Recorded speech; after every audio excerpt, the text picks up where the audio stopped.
然后大家给我们留的言真的是每一条视频我们都看了，就是每一条留言我们都看了，但是我还暗搓搓的给所有说姐姐好看的留言点了赞。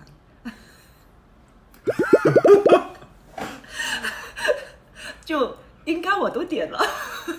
还有大家推荐给了我们很多视频，然后我都有看，很有科普的意义，我觉得很好哎。所以我们因为受到了大家的这一个点赞欢迎，所以我们这一期也要给大家一些回馈，我们就是要聊一下你的情感问题。比如说你谈过几次恋爱？3次。这个是个标准回答吧？大家都真的呀，就是我之前就是说你在万众所有的这种恋爱里面，你就只承认3段，是吗？只有3段。那第一段是？我只记得我在我高中和初中喜欢的人就是追不到，小学喜欢的人追不到。我追的我主动追的，我从来追不到，从来追不到。是因为我不知道追了直男吗？没有，我喜欢那个女生我也追不到，太悬了，感觉这个事情。为什么那么惨？那好吧，你说一下你的第一段，因为一般初恋都是大家最难忘的。很晦气，第一段。其实我都不太敢说这个事情，我怕他刷到我的B站。哦，那你得要说一下你心目当中的理想型。就是说，如果你觉得真的你愿意跟一个人长期相处，就不是说只是玩一玩，大家做个朋友，或者是就是短期的。你希望如果有一个人，你愿意跟他长期相处的话，你觉得这个人身上应该具备怎样的一些特质，是你觉得必不可少的？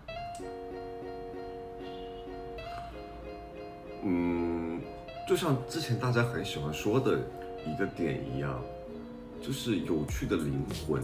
但是我觉得这个话很大，我觉得更多的在于他在一些外表之下，他自己有的一些那种会吸引到你的那种魅力。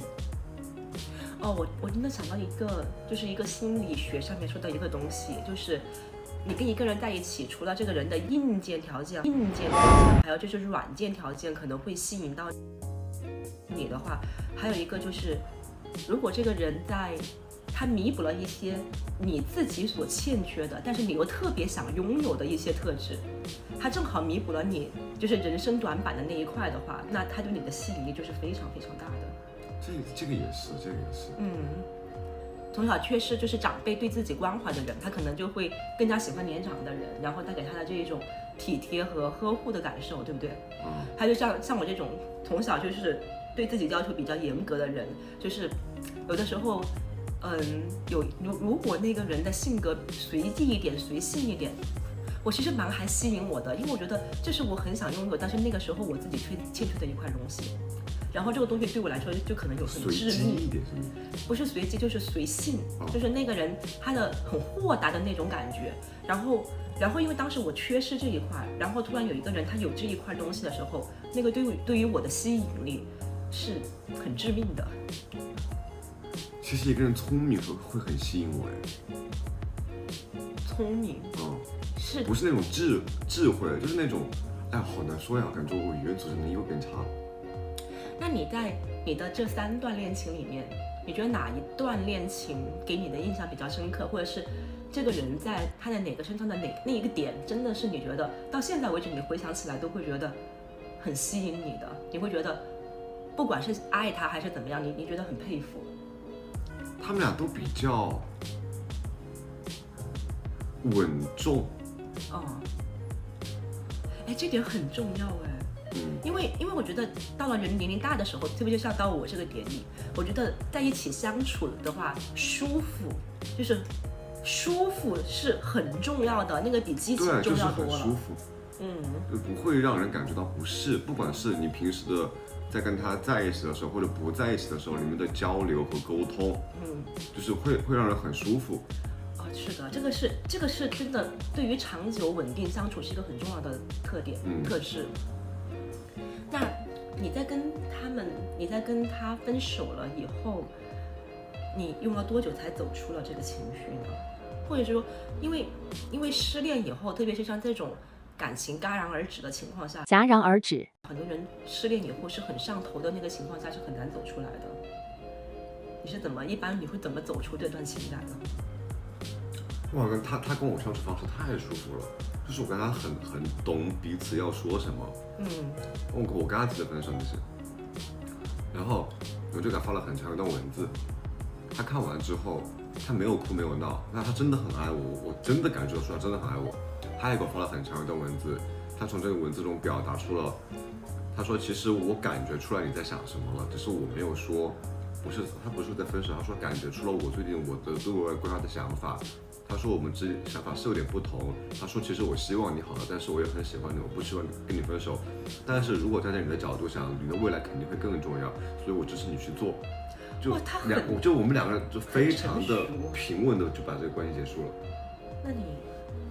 那你后来怎么调整心情的呢？转移注意力，就再开始一段恋情吗？就是在生活中转移注意力，找事情做。那在什么情况下你就会觉得真的就会忘记这个人了？就是你觉得有什么样的信号，觉得那我真的是放下了，还是过了很久？我不会过特别久因为我是个很喜欢自我调节的人，我会其实也不一定可能1个月到半年都可能会有，我感觉的话。1个月到半年。那什么叫放下一个人？对，就是你会觉得，就我举个例子哈，比如说我自己，就是我那一段恋情结束了以后，因为我跟我的那个前面那一位是青梅竹马，所以哇，那个感情真的是很深很深。然后就算分手了，其实我们俩分手就是也还蛮和平的。分完手以后，但是放不下，就是你会在梦里面不停的梦到那个人，很久以后你在那个梦里面都会一直梦到这个人。其实白天你醒来的时候，你还是非常正常的开始你的工作和生活，你在白天你根本就想不起来这个人，因为已经过了很长一段时间了。但是感觉就是那个潜意识，一到了晚上，你一睡觉，梦里面全都是那个人。梦里梦到醒不来的梦。我当时觉得当然是晚上 emo 的那种感觉。我晚上也不会 emo， 晚上我也就是说，只要我没闭眼，我也不会想起这个人。但是在梦里面，他就在梦里面不停的出现，然后很多年都有这个情况。真的会一直梦到这个人？对，一直都会梦到。然后我自己的感觉就是。直到因为那个梦，有的时候醒来以后，你在中途醒来，你就会记起那个梦嘛，你就会觉得哇，好奇怪，怎么还能梦到当年的故事？那会有点难过吗？当时？会，因为青梅竹马那个感觉，那感情太深了。然后后来就直到有一年，从那什么一个时间开始，他就不在梦里面出现了，然后我就知道他已经走了。可能潜意识没有放下。对，是潜意识没有放下，就是你在白天该工作，你还是会非常认真的投入工作，然后在跟我的新的男朋友相处的时候，我也不会想起这个事情。我觉得我跟我的新男朋友在一起也是很开心的，但是我都不敢讲哈，真的是晚上一做梦就会梦到我的那个青梅竹马。然后你就醒来，我就会觉得很诧异，因为我白天也没想他，就是为什么我的潜意识会一直梦到这个人。然后真的是过了好多年以后，突然一下发现他已经开始不在我的梦里了。然后我觉得也挺好的，就感觉他就真正的从我的这个潜意识和从我的意识里面就开始在跟我说再见了。刚刚我看了一个视频，就是不是在说这个事情嘛，然后有一个女生这么回答的，她说，如果当有一天你听到这个人的故事事情，不管是好的还是坏的，你情绪没有起伏了之后，你可能是放下这个人了。但是其实我不太认同这个观点。我认同我认同，因为我跟我的青梅竹马，因为毕竟是同学嘛，所以我们之间有交集，有很多朋友的交集。所以在就是刚刚分手的那1-2年里面，我跟我的同学聚会，我都不要我来八卦，我的同学他们都会帮我八卦那个人现在怎么样了。然后当时我每次听的时候，就在那里默默的听，但是我会很好奇。然后到了后面，对，有一天你就会觉得在讲他的八卦，我们所有人都说，不要再说了，好烦的，怎么再说这个人？就是我会觉得，如果我自己这么觉得，但是我不知道我这么说出来会不会觉得很渣，就是因为我会觉得，如果你，比如说你这段关系是一个很良好的关系，你们彼此在这段关系中其实很享受，是很相爱的，然后因为一些问题，一些不得已的问题，你提出了分手，你们也是一个和平分手的话，我觉得你对这个人的感情其实是存在的，他不是说还是恋人的感情。是另外一种感情了，因为毕竟你和他相处过一段时间，你们彼此生活过，我会觉得，就算过了一段时间，如果你听到他的事情，如果是什么好的事情，你会为他感到开心；如果是坏的事情，其实你心里面会有。好假！我真的是正儿八经的。如果你对这个人是深爱，我自己觉得哈，如果你真的是跟这个人真的是深爱过的话，很难和平分手。就比如说我跟我的那个青梅竹马分手了以后，我就很狠。我因为我知道，我如果再跟他做朋友，那就自欺欺人。我觉得那是自欺欺人，我就把他所有的通讯录全部拉黑了。因为我觉得已经分手了，因为我知道那个时候已经没办法挽回了。所以如果我再去跟他聊天说话的话，除了勾起我的负能量和我的情绪以外，没有任何意义。所以当时我很狠，我就全部拉黑，我就逼自己不要去跟这个人联系。因为深爱过，我觉得是很难做朋友的。但是我没有那么好的情绪处理能力，因为有些人就很厉害，有些人的情商很高，他可能就觉得我的每一任那个前男友或者是前女友，哎，我都跟他保持一个很良好的关系，这个我真的不能接受啊、对，他是我的人生的一个资源，我也不能接受。如果我能接受这个想法，但是我觉得我没办法做到。他跟他的前任保持联系，其实我真的接受不了，我接受不了。因为我能理解，但是我自己做不到，所以。哎，大家呢？你们觉得呢？就是如果你跟你的前男友或者前女友分手以后，你们还能做朋友吗？我的观念是，如果是真正那个刻骨铭心的爱情的话，我觉得很难平和的做所谓的朋友。这个时候还不如大家就，如果真的不能复合了，不如相忘于江湖，然后留下美好的回忆。但是如果说你是一个情商处理特别高的人，我的每一任前任都是我的人生当中的一个垫脚石，都是我的人生当中一个好的资源。垫脚石，哎，那也是很好的，大家做朋友，很不错的。我觉得这个想法其实是挺好的，这是高情商，这是高情商。就是我觉得，如果你跟他分手了之后，如果你听到他的事情不会再有那种情绪，就是那种大波动了，他会勾起你是那种难受。或者是怎么样的情绪了之后，我觉得应该就是放下这种感情。那这个话题我们要顺着来讲一下，就是你有没有什么好的建议，或者说你自己的人生经验里面有没有什么好的东西，就是跟大家讲你是怎么能够好的去处理失恋以后的心情。这个事情我真的给不出意见，因为我会觉得，因为我也是经过这个事情的人，就在我经历的时候，我会去找方法让我开心，在很难过的时候。我找了所有办法，不管是跟朋友聊天、去喝酒、去干嘛，真的没办法，都做不到。就算你喝酒，也是短暂的几个小时。真的，我就只有一个办法是能走出，就是靠时间。不管你是比如说我身边的朋友，如果哪个分手来找我，我真的只能起到那么几分钟、半个小时的安慰作用，让他心情好一点、好受一点。那他晚上如果挂完那通电话，他还是会很难受。我觉得这个东西只能通过时间能好的。但是如果有人一直走不出去呢，很 emo 呢？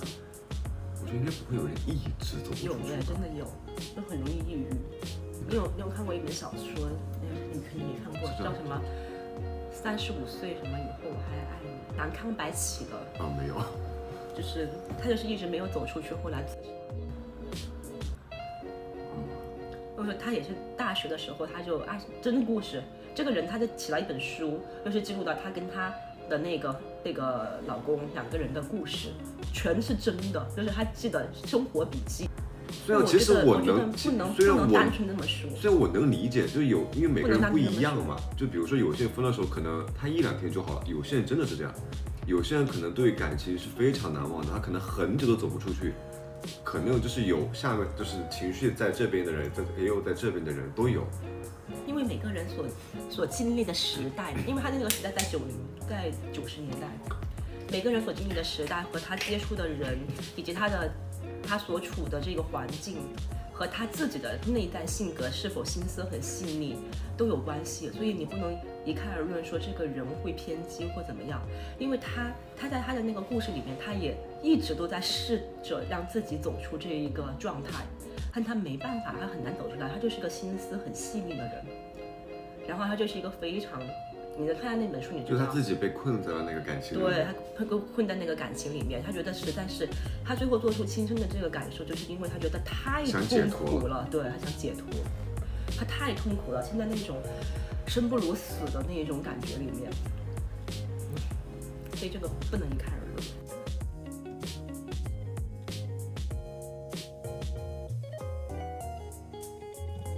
哦，其实我还有一个问题没有问呢，就是你在到现在为止，你有没有遇到过一个让你魂牵梦绕、求而不得过的人？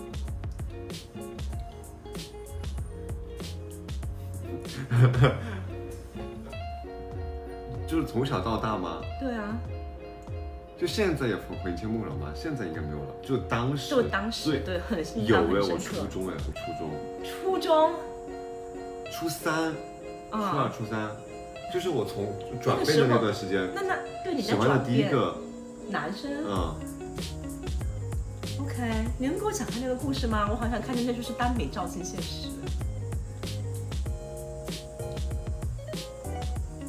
这个我准备以后讲。好，最后大家已经看到这里了，就一定不要忘了一键3连，这是对我们最大的那个创作的支持和鼓励，然后呢，就是我们非常的想看到大家能够分享出你们自己的故事给到我们，然后也欢迎大家多多私信投稿，把你的故事发给我们。比如说你们的有出柜经历的人的故事，或者是你们也有在比如说很难忘的一段感情经历的什么事情，也可以投稿给我们。然后还有最后的最后，柚子姐姐要给大家寄予一句话，就是爱情虽然非常的重要，也很美好，但是更加期待大家能够找到一个除了爱情之外和除了金钱之外的心之所向。希望你们能够保持少年的初心和热爱。那大家一定要多多投稿，因为我是一个很爱听故事的人。好，那今天的视频先到这里结束了。拜拜。